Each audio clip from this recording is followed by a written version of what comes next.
Well, I guess it's time to go ahead and do this video so I can clear my name because Lord of mercy, they're already talking about me at the beauty shop down in Thayer. And I went to church this morning. Everybody laughed when I walked in. So, all right. So about 3 weeks ago, I had a little fender bender. Me and this other lady uh, had topped a hill, and we were too close to the yellow line, and we hit each other's mirrors. So anyway, we were out in the middle of nowhere, no cell service, so we just decided to exchange info, and then we called State Patrol, later, whatever. So on Monday morning, I was expecting to get either a phone call or a visit from State Patrol. So about 8:30, he come rolling up in my yard, Missouri State Trooper. I went out and talked to him. He filled out incident report. Wrote down what happened, said nobody was getting a ticket. This happens all the time out here. That's the main thing that he writes up is side swipes, okay, because of all these hills, like, okay. So anyway, we were laughing, cutting up, and I said, oh, Lord, I said, all the neighbors in Myrtle are going to be wondering what's going on. I got the state trooper in my car, in my yard.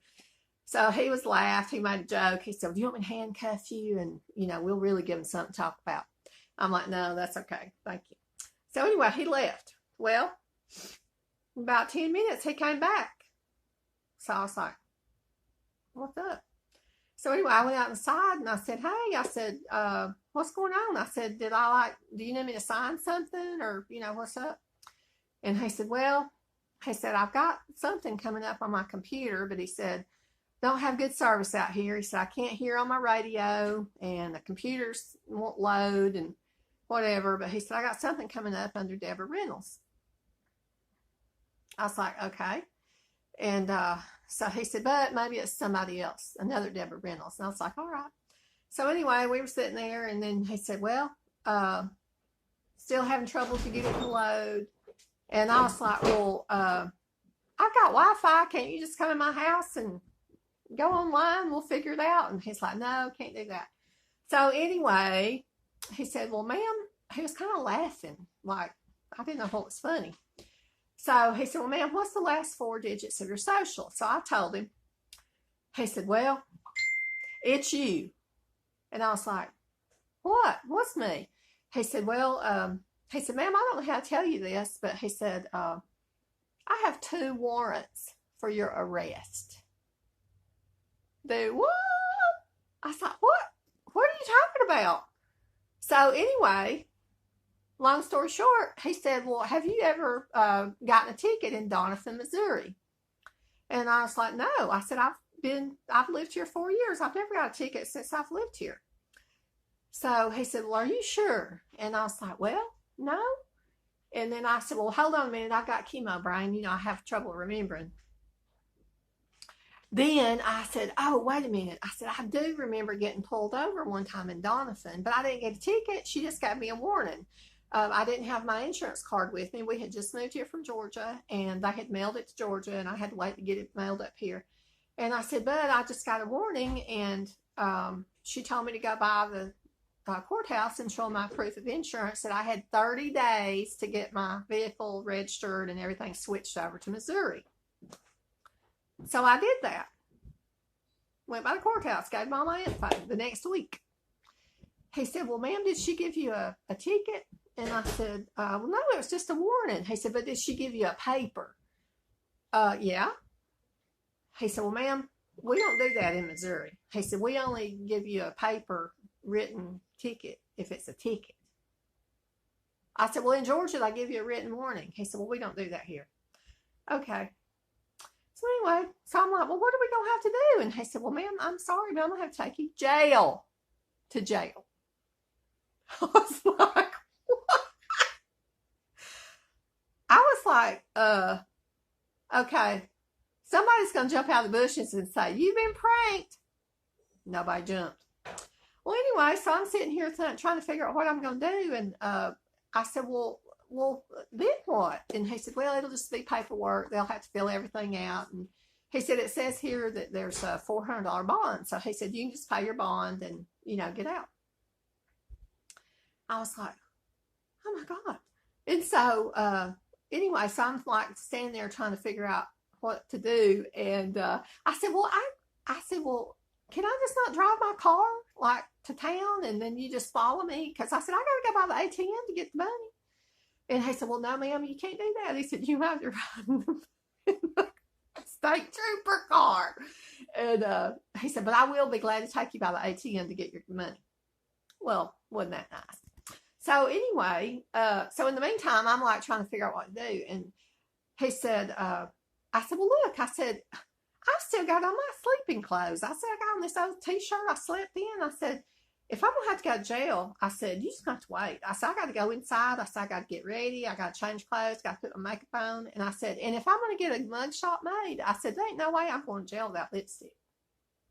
So he just laughed and he said, well, okay. He said, I'll wait on you if you promise not to run.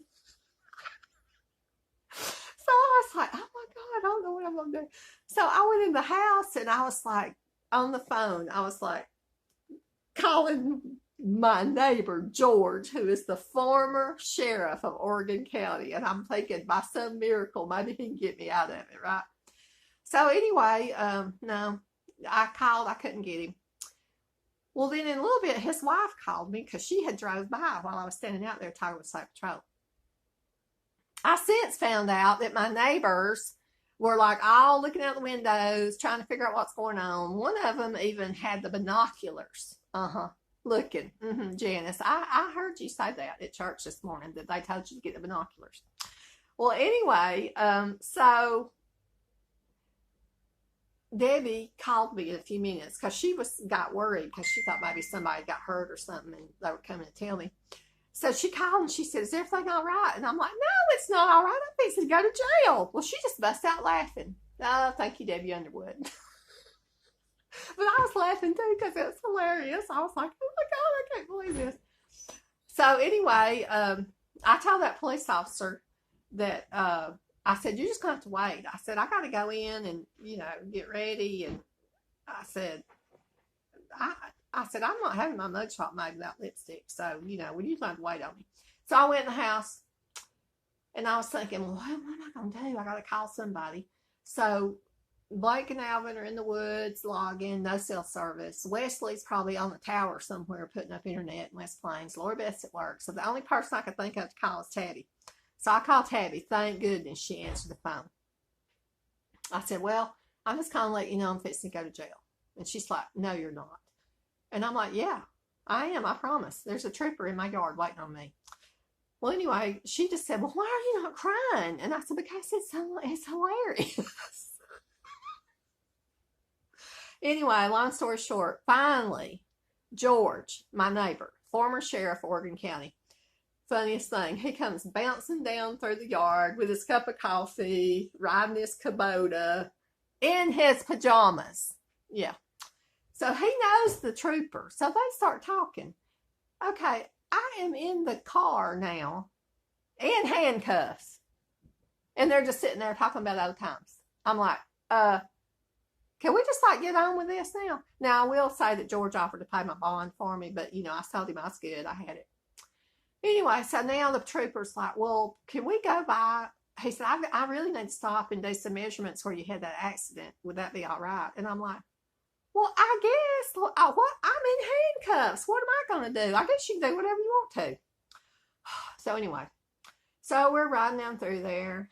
I got George to make a video. I'll put that on here so y'all can see. And then I got my phone out and was making a video while I was in the patrol car. It's hard to do a video like this, but anyway. And I had to document the whole thing because I thought nobody's ever going to believe this. So anyway, it was funny. I told him on the way up there, I said, I really appreciate, I said, these handcuffs kind of hurt. I said, they hurt my arm. They're heavy. And I said, I broke my arm back in December. And he's like, how'd you break your arm? I said, riding the hoverboard. So he said, ma'am, you're hilarious. He said, you're a mess, aren't you? I'm like, yeah. Anyway, so we get to town. First we got to go by the ATM. Tabby, my daughter-in-law, who worked at the bank, she's like, well, how'd you get your money out of the ATM in handcuffs? I'm like, oh, I had to let him do it. She said, you gave him your PIN number? I'm like, well, yeah, I couldn't do it. And not only did I have to give him one PIN number, I had to give him two because you can only get $300 out of the ATM at one time, and my bond was $400. Okay. Got to the jail, City of Thayer. He said, do you know the guys that work there? And I'm like, well, yes, I know the chief of police. I used to work right across the street from him in the newspaper. Okay, so I come walking in City Hall, handcuffs. Daryl jumps up. He's like, what's going on? I'm like, I got arrested. Anyway, they called, got everything figured out. Had to pay $400 to get out of jail. Okay, they put me in a computer. I thought I was home free. The guy said, ma'am, we'll have you out here in just a few minutes. No, he said, ma'am, we're all done. But he said, just step right over here so I can take a picture. I was like, oh my gosh. I was standing there going, what kind of face are you supposed to make in a mugshot? I was thinking I was thinking in my head, I was thinking, well, don't laugh. That'll be weird. Like, don't laugh, And then I was thinking I should go, like, and I don't know. Anyway, he took the picture. I've been looking on the Facebook page for City of Thayer to see if I saw my mug shot on there. I hadn't seen it yet. Maybe it won't show up. But if it does, I want y'all to go on there and comment and say she was innocent. Okay? I need y'all to do that for me. Well, anyway, so I finally got out of jail. Tabby came and got me. Then I had to go to court. Yeah, I had to go to court. So I got all my paperwork from Georgia and from Missouri showing that I had never not had auto insurance. I always had it. Went to court. Of course, I'm sitting there in court with all the redneck guys that probably have big jacked up trucks that are in there for like DUI, drag racing. It was all these guys and me. Little white haired grandma. Okay. So anyway, went to the before the judge. Judge Swindle was his name. He was real nice. Anyway, so he told me I could be guilty or plead guilty, innocent, whatever. I'm like, well, I plead innocent because I got the documentation to prove it. Okay. So anyway, I gave the paperwork to the prosecutor. Took him like 15 seconds to dismiss my case. I told the judge, I said, well, can I tell you what happened? He's like, well, hold on just a minute. And I'm like, okay, well, I don't know. I had never been to court before, Anyway, case dismissed. I said, well, can I tell you what happened? He said, well, it's really not necessary. He said, your case is dismissed. I'm like, oh, no. I said, no. I done got up early to come over here this morning. I done been to jail. I said, you need to let me tell you what happened because I'm innocent and I want to have my say. So anyway, I told him what happened. He said, well, I said, I moved up here 4 years ago from Georgia. And he was like, really? I couldn't tell. Alvin thought that was funny. But anyway, so he told me that he apologized. The court apologized to me. That it was all a mistake. And I said, well, I'm not a lawyer, but I would like to petition the court to get my money back.